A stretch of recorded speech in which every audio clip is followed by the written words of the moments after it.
and welcome to this week's coffee vlog. It's now Friday the 4th of November. It's 4:30, end of the working day.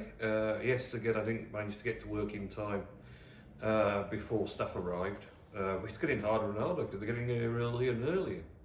Now getting to sort of 7:45 time people are arriving. So yeah, we've shifted business quite considerably that way. Not that I mind, because you know, getting here earlier misses traffic, and then I can get off home earlier, and you miss more traffic being before 5 o'clock, to be honest. So that's not so bad. Busy week this week, being flat out. Really, just masses going out, getting that time of year. The first big collection for the Manchester Christmas markets was this morning as well, so that was a mass of stock disappearing. Yeah, that was good. Big roaster's been on a lot this week. 5 kilo runs just every day, all day now. Just churning out coffee after coffee after coffee, just again to keep up with demand, really. And today we've had someone from London who's bought a 1 kilo gas roaster. Wanted to have some training, see how to use a roaster, how to roast coffee. So they had a 2-hour session here, watching the 5 kilo being used and going through techniques and what they need to do and things like that. So that went smoothly. So yeah, it's been pretty busy. The Christmas blend's already taking a good chunk of sales. People are already interested in that. Christmas hampers have arrived, the hamper baskets. So now the Coffee Explorers gift pack is back in the hamper basket. Because obviously those hampers are quite seasonal anyway, so you can't get them all the time. So outside of Christmas, the Coffee Explorers, which we do all the time, which has the 5 different coffees, a couple of our award-winning ones, well 3 of our award-winning ones actually, that is out of season. It's in a White Rose Coffee Roasters box with a coffee sack lining, just to make it a bit different, you know, so it's got a bit of something about it. But for Christmas we do the hamper, which is a make-it-yourself hamper. So the idea is you buy it as a gift. You have a hamper kit and the coffees, and then when you get it, you take the cellophane off the hamper kit, can align your coffees how you want in the basket, and then there's a new sort of wrapper and a ribbon to put round to hold it and everything. So they're quite nice, and we do those hampers for the Coffee Explorers. We have an AeroPress one and an AeroPress Go one as well. So there's a few little gifty things where you can enjoy a hamper.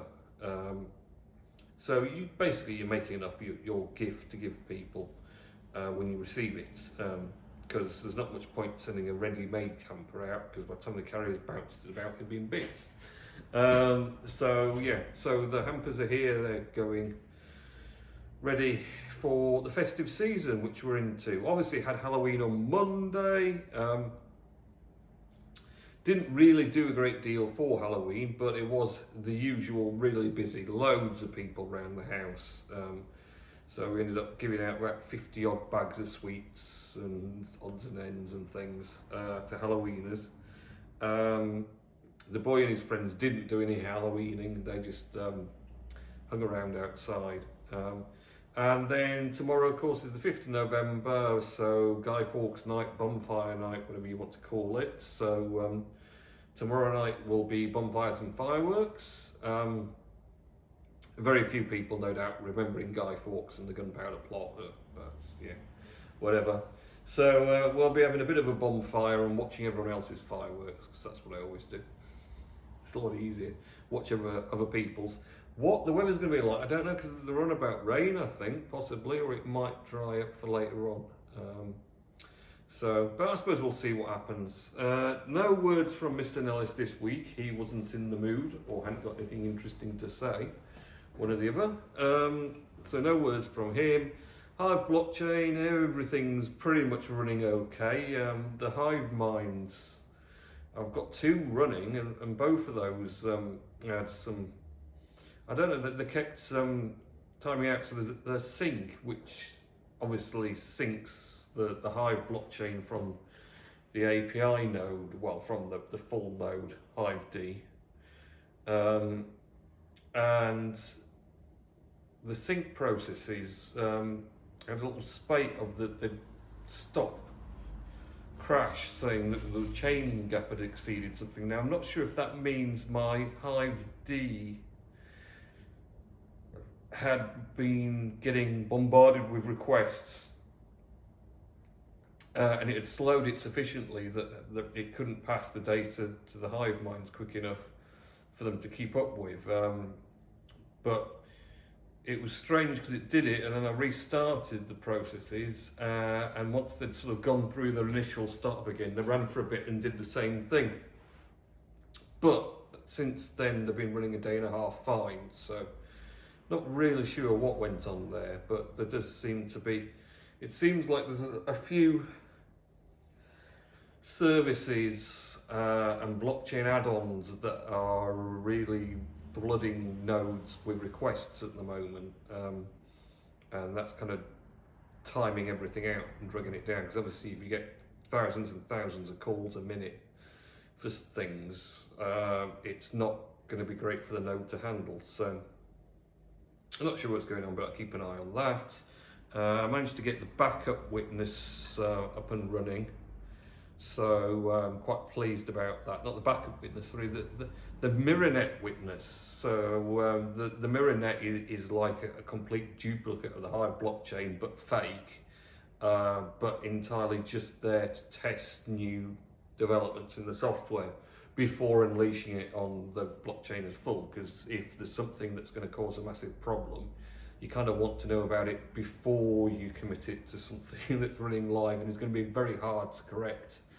Or if you bring it to a complete standstill, even worse, the last thing you want to do on a blockchain is bring it to a halt, then yeah, that's pretty bad. So testing purposes, the MirrorNet exists, and I've just added a node onto there, so there is a backup witness, and there's quite a few backup witnesses actually signing blocks, but a lot of them are attributed to a multi-witness node, as it were, so aren't actually providing extra structure that they're being put in as like a replicant of those ones. So, but at least my node is an actual node that's adding something to that little network, so when things are changed, it will be more realistic.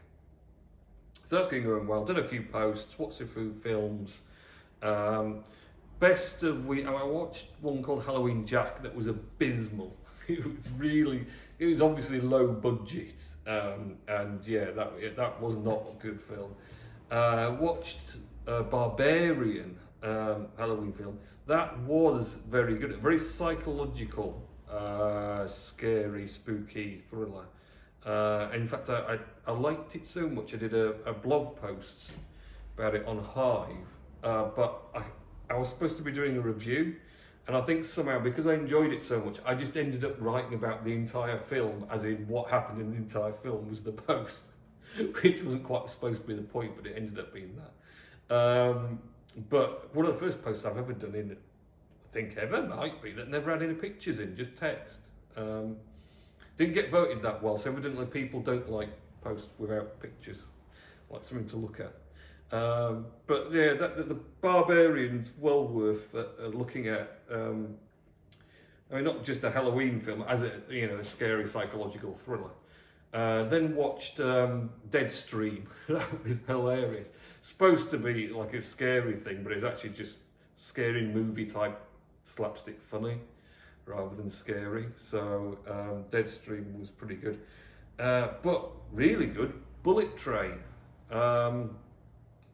Bullet Train has got Brad Pitt in, and a really host of top actors, I think, lurking about in there. But yeah, that was a really good film. Really enjoyed Bullet Train, so highly recommend watching that if you get a chance to watch Bullet Train. So yeah, that's